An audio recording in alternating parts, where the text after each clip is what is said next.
Hello everyone. आज हम start करेंगे concept regarding structures based on valency. तो देखो, अभी अगर हमें किसी ऑर्गेनिक कंपाउंड का स्ट्रक्चर बनाना है तो हमें वैलेंसी के बारे में कॉन्सेप्ट क्लियर होना ज़रूरी है। तो हमने पहले वीडियो में वैलेंसी के बारे में डिस्कस किया था। आई होप सबको याद होगा, बट अगर नहीं याद है तो आप फर्स्ट वीडियो जाके देख सकते हैं। आज थोड़ा सा हम उसको रिवाइज भी करेंगे और उसके बाद चलेंगे स्ट्रक्चर्स के कॉन्सेप्ट पर। तो हमें डिस्कस क्या करना है कि कैसे स्ट्रक्चर्स बनाओगे फॉर ऑर्गेनिक कंपाउंड्स। अब ऑर्गेनिक कंपाउंड्स मतलब बेसिकली हम बात करते हैं कार्बन और हाइड्रोजन की, बिकॉज ऑर्गेनिक कंपाउंड्स का दूसरा नाम है हाइड्रोकार्बन्स या फिर कार्बन कंपाउंड्स भी इनको बोला जाता है। तो हाइड्रोकार्बन्स का मतलब ये है कि उसमें हाइड्रोजन है और कार्बन, तो ये उसके दो बेसिक एलिमेंट्स है। बट सबसे मेन एलिमेंट होता है कार्बन। बिना कार्बन के आप किसी कंपाउंड को ऑर्गेनिक कंपाउंड नहीं बोल सकते। तो पहले चलो वो सारी चीज़ें बाद में डिस्कस करेंगे इन डिटेल। पहले थोड़ा वैलेंसी के बेसिस पर ये देखते हैं कि स्ट्रक्चर्स बनाए कैसे जाते हैं। ठीक है, तो अभी देखो पहली चीज़ तो ये ध्यान रखना कि भाई अगर किसी की वैलेंसी आपको पता है तो आप उसके बेसिस पर ये बता सकते हो कि वो एटम कितने नंबर ऑफ बॉन्ड्स बना सकता है। तो अगर किसी की वैलेंसी 1 है, इसका मतलब ये होगा कि वो नंबर ऑफ बॉन्ड कितना बनाएगा 1। अगर किसी की वैलेंसी 2 है, इसका मतलब ये है कि वो नंबर ऑफ बॉन्ड्स कितने बना सकता है 2। तो वैलेंसी इक्वल टू क्या याद रखोगे, number of bonds formed by that particular atom. ठीक है, तो क्या याद रखना है, valency equal to number of bonds formed by the atom. Valency equal to number of bonds formed by the atom. थोड़ा लास्ट लेक्चर में जो हमने वैलेंसी का कॉन्सेप्ट डिस्कस किया था उसको एकदम शॉर्ट में देखते हैं और फिर चलते हैं स्ट्रक्चर्स की तरफ। तो वैलेंसी का मीनिंग हमने क्या डिस्कस किया था, valency is the tendency. Tendency किसकी होती है, ये एटम्स की। कैसी टेंडेंसी है, टू लूज या गेन या शेयर क्या इलेक्ट्रॉन्स, क्यों, टू बिकम स्टेबल। कैसे, आइदर बाय कंप्लीटिंग डुप्लेट या फिर उनका ऑक्टेट। डुप्लेट का मीनिंग क्या हमने सीखा था कि 2 इलेक्ट्रॉन्स होने चाहिए और ऑक्टेट का मतलब 8 इलेक्ट्रॉन्स। ठीक है, तो एक बार फिर से इस डेफिनेशन को देख लेते हैं। तो क्या है वैलेंसी, वैलेंसी इज द, बोलो, टेंडेंसी। किसकी टेंडेंसी है ये, एटम की। कैसी टेंडेंसी है, आइदर टू लूज या फिर टू गेन या फिर टू शेयर क्या इलेक्ट्रॉन्स। किस लिए, टू बिकम स्टेबल। कैसे, either bye completing there octet या फिर डुप्लेट। क्लियर है। एग्जाम्पल्स हमने कौन कौन से देखे थे, पहला सोडियम था, फटाफट बताओ। सिंबल क्या था उसका, Na। उसका एटॉमिक नंबर क्या था 11। इलेक्ट्रॉनिक कॉन्फ़िगरेशन क्या था 281। तो उसकी आउटर मोस्ट शेल में इलेक्ट्रॉन्स कितने थे 1। और इसने क्या किया था, अपना 1 इलेक्ट्रॉन लूज किया था, डोनेट किया था, इसलिए इसकी वैलेंसी कितनी हो गई थी 1। तो सोडियम के बारे में क्या क्या सीखा था, it loses electron to become stable, और उसकी वजह से क्या हो जाता है, इसका ऑक्टेट कंप्लीट होता है। करेक्ट। दूसरा एग्जाम्पल हमने सीखा था क्लोरीन के बारे में। अब इसके बारे में बताओ, क्लोरीन का सिंबल क्या सीखे थे Cl। एटॉमिक नंबर क्या सीखे थे 17। इलेक्ट्रॉनिक कॉन्फ़िगरेशन क्या सीखे थे 287। तो इसकी आउटर मोस्ट शेल में इलेक्ट्रॉन्स कितने थे 7, और इसको अपना ऑक्टेट कंप्लीट करने के लिए कितना इलेक्ट्रॉन चाहिए था 1। इसमें हमने एक करेक्शन भी किया था, आई होप वो करेक्शन भी आपको याद होगा। इसे वैलेंसी हमने 7 लिख दी थी गलती से। वैलेंसी इसकी कितनी है 1 है, बिकॉज इसको अपना ऑक्टेट कंप्लीट करने के लिए सिर्फ एक ही इलेक्ट्रॉन की जरूरत है। तो क्लोरीन ने क्या किया, ऑक्टेट कंप्लीट करने के लिए उसने इलेक्ट्रॉन गेन किया, और जैसे ऑक्टेट कंप्लीट हो गया वो भी क्या हो गया स्टेबल, और उसका ऑक्टेट कंप्लीट हुआ था। फिर हमने लास्ट एग्जाम्पल हाइड्रोजन का डिस्कस किया था। सिंबल उसका क्या डिस्कस किए थे, कैपिटल H। एटॉमिक नंबर क्या था 1।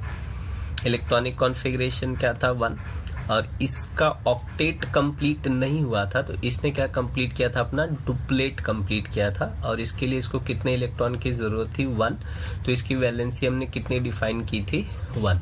तो फिलहाल हाइड्रोजन के बारे में क्या सीखा था कि भाई इसको इलेक्ट्रॉन क्या करना पड़ा था, शेयर करना पड़ा था, और इसने कंप्लीट क्या किया था, अपना डुप्लेट टू बिकम स्टेबल। ठीक है, आई होप यहाँ तक सारी चीज़ें आपको याद होंगी। अगर नहीं भी याद है तो आपको सारे एग्जांपल्स मैंने बता दिए, कॉन्सेप्ट बता दिए। अब वैलेंसी का कॉन्सेप्ट क्लियर हो गया, अब चलते हैं स्ट्रक्चर्स की तरफ। तो बहुत ध्यान से समझना, बिकॉज ये बेस आप सीख रहे हो, ऑर्गेनिक केमिस्ट्री का बेस सीख रहे हो। अगर बेस क्लियर नहीं होगा तो आप आगे कुछ कर नहीं पाओगे, आपको हमेशा दिक्कतें आएंगी। इसलिए इसको बहुत ध्यान से समझना। जहाँ जहाँ प्रॉब्लम होगी आप कमेंट सेक्शन में पूछ सकते हो, अपने डाउट्स डिस्कस कर सकते हो। जैसे मैंने आपको पहले भी बताया है, जब जब मुझे टाइम मिलेगा, फ्री टाइम मिलेगा, हम बैठेंगे अपने डाउट सेशन के लिए, ऑनलाइन भी मिलेंगे, ठीक है। तो फिलहाल चलते हैं आगे। तो भी स्ट्रक्चर्स में हमने क्या क्या सीखा था। देखो, आपका जो स्ट्रक्चर बनाने के लिए मेन क्या है, वैलेंसी, क्योंकि वैलेंसी क्या बताएगी, number of bonds formed by that particular atom, ठीक है। जैसे भी कार्बन की वैलेंसी कितनी है 4, तो कार्बन नंबर ऑफ बॉन्ड्स कितने बना सकता है 4। हाइड्रोजन की वैलेंसी कितनी है 1, और इसीलिए हाइड्रोजन कितने बॉन्ड्स बनाएगा 1। तो अभी एक एक करके बताओ। कार्बन की वैलेंसी कितनी याद रखोगे 4, सिंस उसकी वैलेंसी 4 है तो बॉन्ड्स कितने बनाएगा 4। हाइड्रोजन की वैलेंसी कितनी हमने डिस्कस की 1, तो वो बॉन्ड्स कितने बनाएगा 1, ठीक है। ये क्लियर है, कार्बन बॉन्ड्स 4, हाइड्रोजन बॉन्ड्स 1, ठीक है। अब चलते हैं आगे की तरफ। अब जैसे देखो कार्बन है, अब इसकी हमने वैलेंसी कितनी डिस्कस की 4, इसका मतलब है टोटल बॉन्ड्स कितने बना सकता है 4। जैसे देखो, अब इसके हमने बॉन्ड्स कितने बता दिए 4, 1 2 3 4। हाइड्रोजन की वैलेंसी हमने कितनी डिस्कस की है 1, तो एक हाइड्रोजन ज़्यादा से ज़्यादा एक ही बॉन्ड बना सकता है, उससे ज़्यादा बॉन्ड वो नहीं बनाएगा। तो एक हाइड्रोजन आया, उसने बॉन्ड कार्बन के साथ कितना बनाया 1, और कार्बन ने हाइड्रोजन के साथ भी बॉन्ड कितना बनाया 1। फिर भी कार्बन के अभी 3 बॉन्ड्स बाकी हैं। अगर एक और हाइड्रोजन लाते हैं तो वो हाइड्रोजन भी एक और बॉन्ड बना लेगा कार्बन के साथ, बट हाइड्रोजन एक ही बॉन्ड बनाता है, ये ध्यान रखना। तो हाइड्रोजन कभी एक से ज़्यादा बॉन्ड नहीं बनाएगा। तीसरा हाइड्रोजन आया, उसने एक और बॉन्ड बना लिया कार्बन के साथ, चौथे हाइड्रोजन ने एक और बॉन्ड बना लिया। तो इस तरह से हमने क्या देखा भाई, कार्बन की वैलेंसी 4 थी, तो इसलिए उसने बॉन्ड्स कितने बनाए थे 4। हाइड्रोजन की वैलेंसी कितनी है 1, इसलिए वो कितने बॉन्ड बना पा रहा है 1। तो एक बार फिर से इस कॉन्सेप्ट को देख लो, कार्बन वैलेंसी कितनी है 4, तो बॉन्ड्स कितने बनाएगा 4। हाइड्रोजन की वैलेंसी कितनी है 1, तो हर एक हाइड्रोजन कितने बॉन्ड्स बना सकता है 1। तो एक हाइड्रोजन ने एक बॉन्ड बनाया, दूसरे ने एक, तीसरे ने एक, चौथे ने एक। शायद ये चीज़ क्लियर हो गई सबको। अब चलते हैं कुछ और स्ट्रक्चर्स देख लेते हैं। जैसे अब देखो, यहाँ मैंने कार्बन कितना लिया है 2, हर एक कार्बन कितने बॉन्ड्स बनाने वाला है 4। तो इस पहले कार्बन के देखो बॉन्ड्स कितने हमने बता दिए 4। दूसरे कार्बन का अभी फिलहाल एक ही बॉन्ड बना है, यानी ये 3 बॉन्ड्स और बना सकता है। तो अब इसके भी बॉन्ड्स कितने हो गए 4। अगर इसको हाइड्रोजन से ज्वाइन करते हैं तो हाइड्रोजन एक ही बॉन्ड बना पाएगा। तो पहला जो कार्बन है उसके पास मैक्सिमम आप 3 हाइड्रोजन अटैच कर सकते हो। इस तरह से हर एक हाइड्रोजन की एक एक वैलेंसी हो गई, और इस कार्बन की 4 वैलेंसी कंप्लीट हो गई। 3 वैलेंसी उसने हाइड्रोजन के साथ कंप्लीट कर ली और एक दूसरे कार्बन के साथ, तो इस तरह से 4 वैलेंसी हो गई। दूसरे कार्बन की एक ही वैलेंसी कंप्लीट हुई है, 3 बची है, तो इसके साथ भी 3 और हाइड्रोजन अटैच हो सकते हैं। तो इस तरह से आप ये दूसरा स्ट्रक्चर देख रहे हो, जिसमें कार्बन कितने थे 2, और हर एक को 4-4 बॉन्ड बनाने थे, और हाइड्रोजन टोटल कितने आ सके 6, बिकॉज हर हाइड्रोजन एक ही बॉन्ड बना सकता है, उससे ज़्यादा पॉसिबल नहीं है, ठीक है। ध्यान से देखो अगला स्ट्रक्चर। अब देखो, अब इसमें कॉन्सेप्ट समझने की कोशिश कर। अब देखो इस कार्बन, अभी यहाँ फिलहाल कितने कार्बन हमने बताया 2, हर एक कार्बन के बॉन्ड्स कितने बनाओगे 4।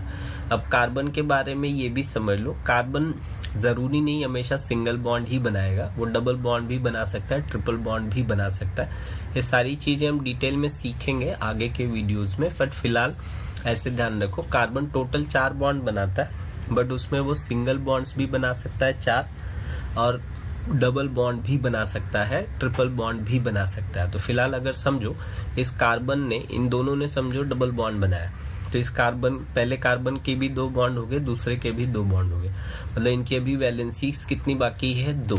तो इस कार्बन की 2 वैलेंसी के लिए 2 बॉन्ड और लिख सकते हो, इस कार्बन के लिए भी 2 बॉन्ड लिख सकते हो। अगर समझो इनको हाइड्रोजन से अटैच करना है, तो पहले कार्बन पे कितने हाइड्रोजन आप अटैच कर पाओगे, बोलो 2।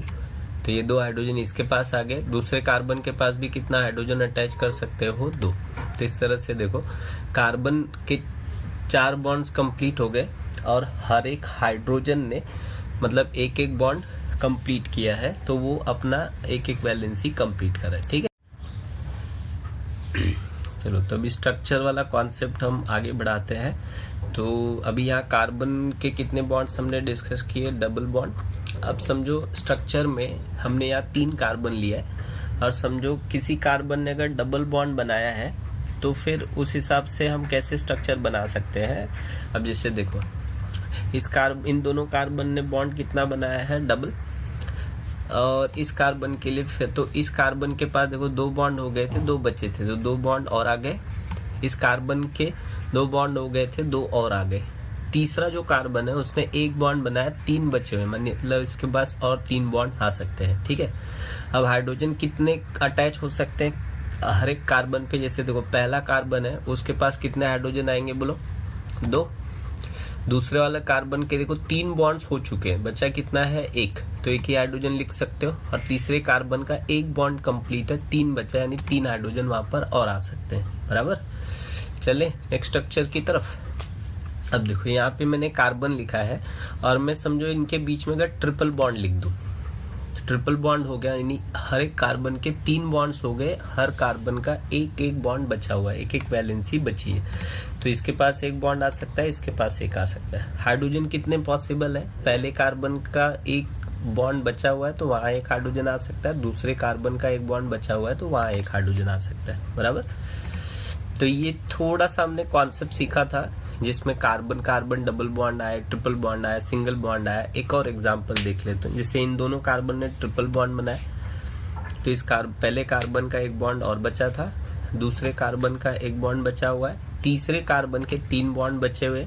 हाइड्रोजन के हिसाब से देखें तो पहले कार्बन से ज्यादा 1 ही हाइड्रोजन अटैच हो सकता है। दूसरे वाले कार्बन के 4 बॉन्ड हो चुके हैं तो वहां कोई हाइड्रोजन नहीं आएगा। और तीसरे कार्बन के पास 3 बॉन्ड हो चुका है तो 3 हाइड्रोजन और ऐड हो सकते हैं। ठीक है, तो ये स्ट्रक्चर का केस थोड़ा क्लियर हो गया। तो यहाँ पे हम अपना वीडियो स्टॉप करते हैं। ये थोड़ा सा स्ट्रक्चर बेस्ड कॉन्सेप्ट था, स्ट्रक्चर कैसे बनाना है ऑर्गेनिक कंपाउंड्स का, वो हमने सीखा है। अगला जो वीडियो होगा उसमें हम अपने कॉन्सेप्ट को थोड़ा और आगे बढ़ाएंगे। Till then enjoy, all the best and bye bye.